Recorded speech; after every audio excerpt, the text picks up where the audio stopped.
Hi guys! Welcome to Balvin TV. Another day, another vlog. Welcome to Balvin TV. Hi guys! Nandito tayo ngayon sa ating nabiling bahay. So ito ang itsura na guys. Ayan, makalat. Parang napag-iwanang bahay. Napabayaan yung may-ari nung pandemic. So etong bahay na to ay hindi pa talaga nila natuluyan o natirhan. So ang dami ng mga dahon, ano ba ito, mga damo, yan. So ayan nga ang itsura niya at napasok na rin ng anay guys, yan. So kailangan natin ano ba ito, anay demolition. So yan yung mga gamit na natira ng may-ari.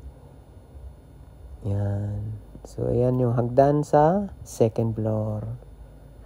So marami tayong aayusin dito guys. Ayan, talagang wala na talaga. Kailangan baguhin lahat to. Ayusin natin to. At ito na siguro ang magiging bahay natin tuluyan. Yung isa kasi ay gagawin na lang nating parang tindahan na lang talaga siya. Ayan. So, ito na ang magiging family house natin ng Balvin. Ayan. So, maluwag din. So, 4 lang din naman kami, guys. Ayan. So, marami pa tayong aayusin. So, ayan. Inumpisahan ko ng palinis yung ating lupa. Kasi maraming basura na naipon dito guys. Talagang ginawang basurahan. So ayan, ang dami naming naisakong mga dumi, mga kalat. Saka yan, si Benito, mga bata, mga laging handang tumulong sa atin. Yan, sila JC. Yan ang mga tropang masisipag guys. Ayan, nag-part-time lang yung mga yan, galing school. Eh, gusto nila na sila na lang daw ay magsasako ng mga kalat. Kaya sabi ko, okay, sige, kaysa naman iupa ko sa iba. Ayan guys, so nagpa-anay demolition ako. Ayan. Kasi mas mahal yung kanilang isang kalaban, yung sikat na kalaban nila. Mahal. Ito 8,000 lang ang binayaran ko nito guys. Good for 2 years. Kada 6 months i-check nila kung may problema. So ayan, pinabumbaan natin. Kasi marami daw. Kaya kailangan talagang babaran nila ng gamot bago tayo magpa-construct guys. Kailangan unahin natin talaga ito. So ayan, bumili na ako ng mga gamit guys. Mga semento, plywood, mga bakal, yan. So nag-umpisa na tayong mag-construct guys. February 29, hindi ako nagkakamali, nag-construct na tayo. Ayan. So, pinauna ko itong extension natin guys kasi sasagad nga natin itong ating garahe. Ayan. Pinalagyan ko na ng hollow blocks. Patataasin natin yan. So, ayan. Mga poste. Itong existing na bahay guys ay hindi ko siya titibagin totally. Magpapalit lang ako ng disenyo ng kanyang bubong. Gusto ko sana yung diretso na siya. Hindi na yung mag-i-inside gutter kasi pangit yung may inside gutter. Kada taon ay laging may nire-repair din sa loob. At sa kapag malakas ang ulan, napakahirap. Experience ko na yan. So ganyan na guys. Nakaroon na siya ng forma yung mga biga at saka mga poste. So alam na. Magbubuhos na ng biga at mga poste ngayon yan. Ayan. Ayan guys, bakal day. So, magbabakal na sila sa slab. So, ito yung slab sa harap. Tapos, tuloy-tuloy doon sa... Ito naman yung sa garahe, guys. Yan, yung garahe. Yung taas ng garahe. Ayan. Sa garahe, yung paano sila nagbakal. Yung nagsaklob yan na bakal, guys. Hindi ko tinipid ang bakal niya. 12mm lahat. Walang 10mm. Para sigurado tayo sa lindol o anuman. Para matibay. Kasi tirahan nga natin to, guys. Kailangan matibay siya. So, talagang hindi ko tinipid ng bakal. So, ayan. Meron na rin abang ng kuryente, guys. Yan, sa mga kuryente niya. Para mapasabay na siya sa pagbubuhos. Kasi mahirap yung tik-tik ng tik-tik kung hindi nakaabang ng mga yan. So, ayan. So, ito naman yung sa likod, guys. Ito yung itsura sa likod. Yan, tuloy-tuloy lang yan. May slab din dito sa likod niya. Ayan po. Ayan, ang itsura niya. So, sagad-sagad lahat nito, guys. So, ayan na guys. Today is the day. Magbubuhos na sila. So, si Kuya Ariel ay pinubuhusan muna ng tubig at saka may semento. Yan, yung una daw gagawin. So, okay. Wala naman akong idea dyan. So, do it. Okay. So, ayan. Pine-prepare lang nila. So, mamaya-maya, buhos day. So, ayan na nga guys. Humakot ako ng tao para tumulong sa atin, mga labor. So, 10 sila guys ngayon. Para magtulong-tulong, para mabuhusan. Kasi wala akong mahanap na, guys, yung mixer. Wala akong mahiraman. O nagpaparenta dito na wala akong So, magmano-mano kami guys. Mas gusto ko sana meron kaming mixer. Para mas mapabilis sana ang trabaho. Pero di bale. Talagang nakakatuwa naman ang mga tao ko. Talagang ang sisipag guys. Lahat sila ay may kanya-kanyang tokang trabaho. Ayan. So ayan guys. Makalipas ng 2 linggo. Ayan. Sabi nila ay okay na. Matibay na daw yan at matigas na. So nagpaasintada na rin ako sa taas guys. Pero nung pinapatigas namin ay doon sila sa baba nagpalitada. Nilipat ko sila ng mga gawain para hindi sira yung ating pinapatigas na slab sa taas para hindi siya magalaw-galaw. Pero pinapaakyat ko yun para didiligan nila para dahan-dahan ang pagtuyo ng ating slab guys. Mas maganda daw yung dahan-dahan kaysa mabibigla na matuyo dahil magka-crack kasi gawa ng mainit. So ayan guys, nagbiga na naman sila. Nagdugtong ng mga poste. Tapos next ay popurma na naman yan at yan na naman ang isusunod nilang bubuhusan. At saka guys, napansin nyo wala na rin bubong yung dating bahay. So, ayan, pinatanggal ko yung kanyang taksulok. Yung tatsulok niya, pinatanggal ko na yon. Ang pinatira ko lang yung biga. So, yan ang papatungan natin ng biga ngayon.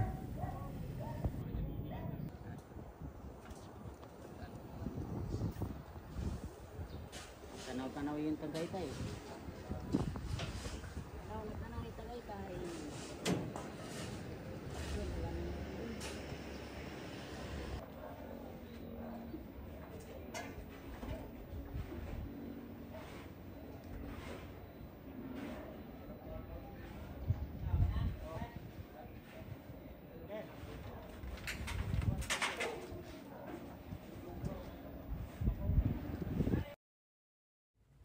So guys, ito pala yung ilalim ng garahe. Ayan, itutur ko na rin kayo para makita nyo. Para magkaroon kayo ng idea kung ano itsura niya. So ayan, dire-diretso lang siya. Ayan. So ito yung gagawin kong kusina. Nakaseparate dun sa sala. Sa iyo ko yung magkadikit yung sala at saka kainan. So ayan na guys, nandito na tayo sa 3rd floor. Ito yung view. Kitang-kita mo na yung mga bubong ng mga kapitbahay mo.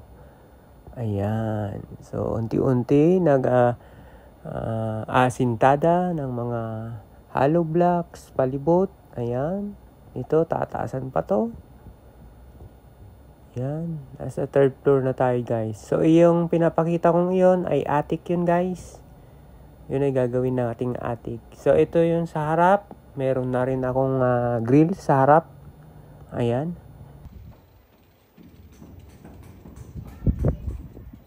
Ayan guys, nandito tayo ngayon sa taas, sa third floor. Ayan si Nonoy, ginagawa yung grills. Ayan. Siya yung welder ko. Ayan, ito naman yung attic guys. Yan yung attic. Nakakayang mag-accumulate ng 20 to 30 na katao. Kahit pagulong-gulong silang matulog dyan, no problem. Talagang yan ay para sa guest room kumbaga. Ayan. So ayan, maluwag na attic yan guys. Hindi ko na pina-slab kasi ayoko nang sobrang dalhin niya ng mabigat. Yung bahay ay puro bato na. So ginawa ko siyang attic para medyo magaan-gaan. Ayan, the next day, yan naman ang ginawa ni Nonoy, yung ating attic. Linagyan niya ng tubular na 2x2. Yung 1.5 na kapal na tubo, guys. Tubular. Ayan. Tapos, nagpagawa na rin ako, guys, ng pantry. Ang magiging closer niya ay salamin para hindi mahalatang may pantry dito sa may kainan natin.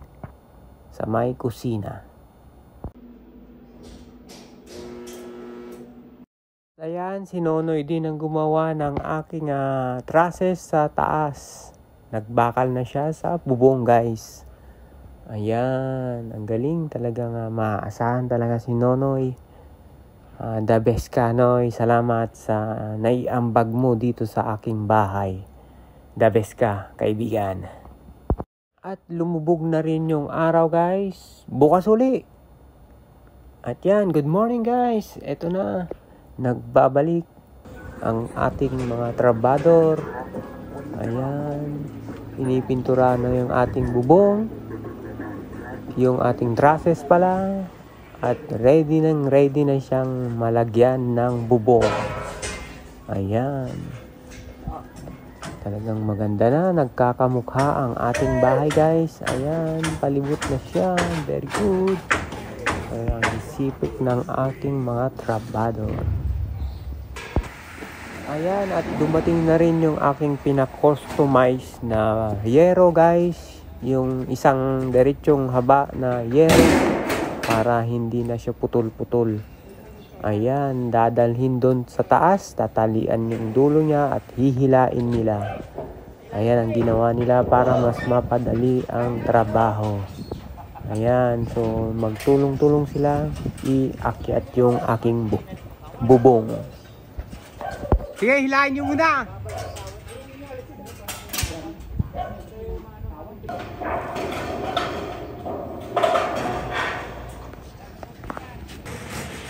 Ayan na nga, nag-umpisa na rin si Carlos na mag-skim coat dito sa may second floor. Itong kwarto ng aking mga anak. Ayan ang mga pinauna ko guys, mga kwarto muna. At saka dito sa gilid, pinapatapos ko na rin para hindi na tayo makaabala dito sa ating kapitbahay. Buti pinapasok tayo ni ate. Ayan, kaya pinapapatapos ko to ng isang araw guys para matapos na tayo dyan sa gilid na yan. At naglagay din tayo ng guide ng insulation natin kasi kung hindi natin lalagyan ng alambre guys ay lulundo-lundo yung ating insulation foam. So nagpalagay ako ng alambre at yan ay mura-mura para pang sapo sa insulation natin. Ayan, para maganda ang pagkakalatag. Ayan guys. Alam mo naman si Joseph, persado yan. Lahat siya napepersa. At napalitadaan na rin dito guys. Ayun. Diba?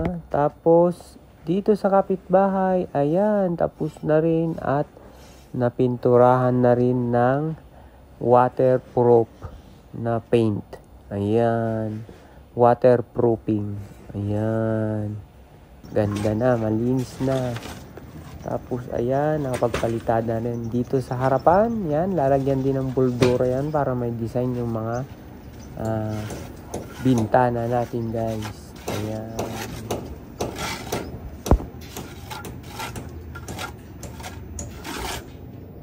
At ayan na nga si Kuya Temi para mag-plaster dyan o magpalitada.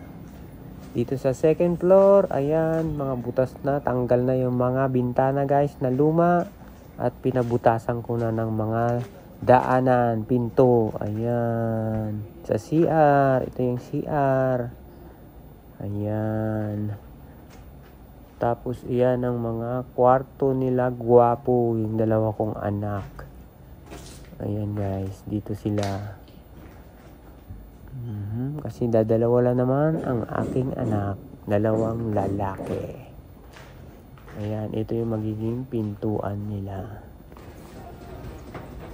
So ayan naman yung ating harap na ngayon guys. Naglagay na ng alulod.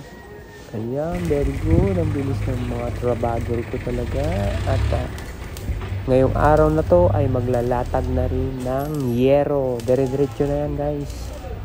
At saka insulation pala. Sorry, nalimutan ko. Insulation muna bago bubong. Ayan.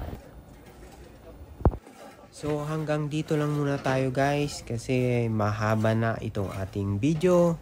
Na video ay yung pagkagabit ng ating kisame, yung pintura, yung tiles. So abangan nyo guys yung aking i-upload ulit. Okay? So huwag nyo kalimutang i-subscribe kung nagustuhan nyo ang aking video. So salamat sa mga mag-subscribe. Bye bye!